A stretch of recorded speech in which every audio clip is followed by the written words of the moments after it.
Welcome back to another episode of ROC Boys Football. We are taking a look at one of the more important ACC matchups you'll see all year. I view both these teams as contenders as the Florida State Seminoles go on the road to play the NC State Wolfpack. This is a Florida State team that I really think this team is extremely dangerous, but they are missing so many difference makers on both sides of the ball. NC State looked good against Clemson. I think Clemson finally is starting to kind of hit their stride on the offense side of the football. And you look at how that game could have played out if NC State doesn't give up that touchdown and go into half. You go on the road and turn the ball over twice. It's really hard to win against a top 5 opponent like a Clemson team. NC State played well. Just a couple swing moments, not converting in the red zone, cost them the game.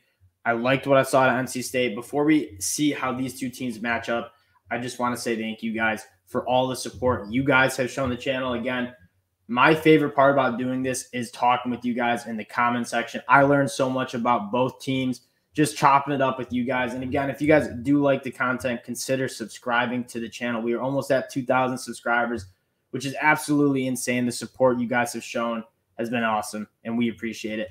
Let's start talking some football. I want to start with this Florida State team that, again, you just need to continue to monitor the injuries.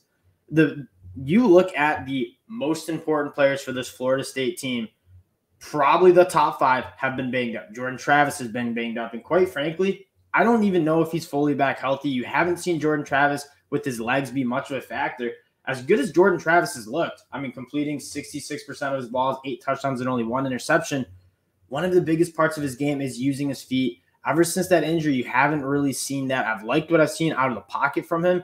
But in these big games, he's going to need to be a playmaker with his athleticism. You haven't really seen that, and I wonder if the ankle injury is bothering him a little bit. Robert Scott at that left tackle position also very much hurts. Those tackles looked a little outmatched against a Wake Forest pass rush that, I mean, Rondo Bothroyd is good, but you'll see better pass rushers in the ACC, and they struggled. And it's really hard to run an efficient offense when your tackles are just kind of missing assignments, getting outmatched athletically. That seems to be a problem. And then on the defense side of the ball, Fabian Lovett and Jared Verse. I mean, Jared Verse has been playing, but you can tell he's not 100%. And this guy is, if he's 100%, I think he has an impact like Jermaine Johnson had for Florida State last year. I think that's how good this dude is. When he played, seldomly against Wake Forest, he was dominant. Disrupting plays, tackles for loss. You look at what he's done in 4 and change games. I don't even know if he's played like a full 3 games with count of how much he's been injured. 6.5 tackles for a loss, 4 sacks, and that doesn't even take into account how disruptive this dude has been. When you're missing so many key players, it's really hard to win big games, especially in the ACC, and I think that's why you're seeing Florida State fall short against Wake. This team is still so talented. I think what Mike Norvell has done with this team is extremely impressive, and if you're a Florida State Seminole fan, you have to be optimistic about where this team is going. You also have to be frustrated with the amount of injuries that they have because this team could be really special. They just need to get healthy. Robert Scott did dress for warm-up, so I wonder if he might be able to be healthy for this game. That's something to monitor. Jared Verse, something to monitor. Winston Wright building his way back. They could get some key guys down the stretch that could let them make a push back into the top 25, back into contention with the ACC, which they really never left. Now, on the NC State side of things, I thought they looked really good against Clemson. Again, we mentioned when you go on the road, turn the ball over twice against a top 5 team like the Clemson Tigers, it's hard to win football games. They weren't great in the red zone, and they also just giving that touchdown up at the end of half, I think, was a massive swing in this game. I mean, you're going into the locker room winning, or you're going into the locker room losing. That was a big swing in that game, and then Clemson kind of came out in the second half and played a little bit more. You're starting to see a Clemson team hit their stride a little bit more on offense. This is, again, a very talented team, especially on the defense side of the ball. I was impressed with what NC State showed, and quite frankly, I thought Devin Leary had one of his best games. We've noted the struggles without a guy like Emeka Mezzi. You don't really have that wide receiver one. Here, Thomas is great, but he's definitely more of a slot guy. And Devin Carter hasn't really emerged as that dude down the field that I thought he would be or that I was looking for him to be if this NC State offense was going to be good. And they haven't been running the ball that effectively either, which is a little bit of a concern. Losing guys like Bam Knight, Ricky Pearson Jr. You take a look at what they've been doing on the ground. They're averaging 4 yards per carry. I don't think the offensive line has looked as good as I thought it would be. But again, this NC State defense is very, very stingy. They're a very good group. And I think this is going to be a really good matchup. Now, keys to the game. When Florida State has the ball, can you block NC State up front? NC State likes to bring a lot of different looks. They have 3 really, really good linebackers. They're going to blitz them in different ways. You have a very inexperienced Florida State group up front. Can Florida State pick those blitzes up? And then if they can't, can Jordan Travis extend plays and let his playmakers down the field get open and get the ball into their hands? This has been something that what we were looking for in the summer with Florida State, and it was something clearly Mike Norvell thought was a problem, was the wide receiver play. The pass catchers from Florida State last year were just not scary. I mean, I think your leading reception was Jay-Sean Corbin with 25. I mean, there was not really a legit wide receiver that you were scared of.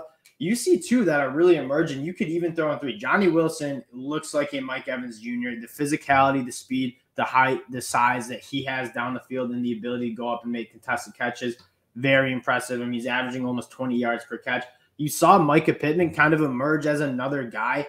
He had 5 catches for, I think, 85 yards last week against Wake Forest. He's a guy that you want to use over the middle of the field, get him in space because he's very good with the ball in his hands. Ontario Wilson has looked really good. This Florida State pass catching group is vastly better. Jordan Travis is way better in terms of accuracy, getting the ball out on time. What I'm looking for is how well can he extend plays, test those linebackers and their ability to keep him as a spy, because, again, that is part of his game that he hasn't really tapped into yet. Jordan Travis obviously battling that injury. I just think that, yes, he's been great in the pocket, but he needs to be able to extend plays. I'm excited to see if he can do that. I mean, that's when you're thinking about running Jordan Travis, yeah, when you're playing weaker teams, don't run him. You don't need to do that to win the game. It's not worth risking the injury. This type of game, when you're going on the road against a top 25 team like NC State, you're going to need to run him. He's going to need to make some of those plays to move the chains. I think you might see Jordan Travis run a little bit more if that ankle is feeling a little bit better. Flip side, NC State. Whether Jared Verse plays or not is a very big story when NC State has the ball. And Jared Verse is a game wrecker if he's in. Fabian Lovett is another injury to watch. They get those guys back. I mean, that is a really, really tough pass rush for them to deal with. And again, I'm looking for guys other than Taylor Thomas to get it going down the field for NC State. You saw a little bit of that against Clemson because they couldn't run the ball. They were throwing the ball a lot against Clemson. That's easily where, if you were trying to attack Clemson's defense, you got to attack it vertically in the secondary. That's what NC State tried to do, and they did a pretty good job of that. I thought Devin Leary made some very, very impressive throws. You look at that first drive, Taylor Thomas, it was 3rd and 20. He puts it right on his chest to convert. And then later on in that drive, down the field in the boundary to Devin Carter to get inside the 10. Devin Leary flashed kind of what we saw from last year, and he's been struck. I don't think he's been as good as he has been last year, but you saw flashes of Devin Leary kind of starting to put it together with this new wide receiver group. I'm optimistic about that, and I think that's the question. This is a tough team to run the ball against. Florida State's been pretty good against the run on defense, only allowing 4 yards per carry. Can NC State run the football, and then can they get down the field with some guys like Devin Carter and make those explosive plays? I think that's the key to the game. I want to get into the pick.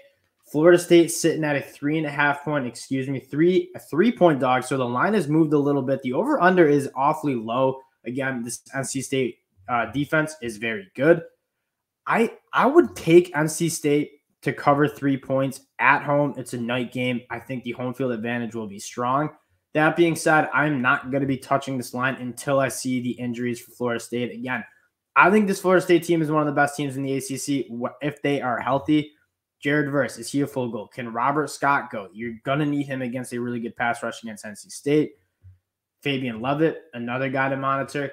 If they can get some of those guys back, this Florida State team is really dangerous, and I'm not extremely excited to bet on NC State if some of those guys are back. Now, Fabian Lovett doesn't suit up, if Robert Scott doesn't suit up, if Jared Verse is still not 100%, I probably lean NC State. If those guys are healthy, I'm probably taking this game off. I mean, this is going to be a really good game. I do not need to bet it to enjoy this football game. I think it's going to be a fun one, a big one in the ACC. When you're looking at NC State, they want to win an ACC title. They start 0-1 in conference play. They need to pick this game up if they want to get to ACC championship game. It's going to be a good one. I'm excited for it. And again, I appreciate you guys for checking us out again.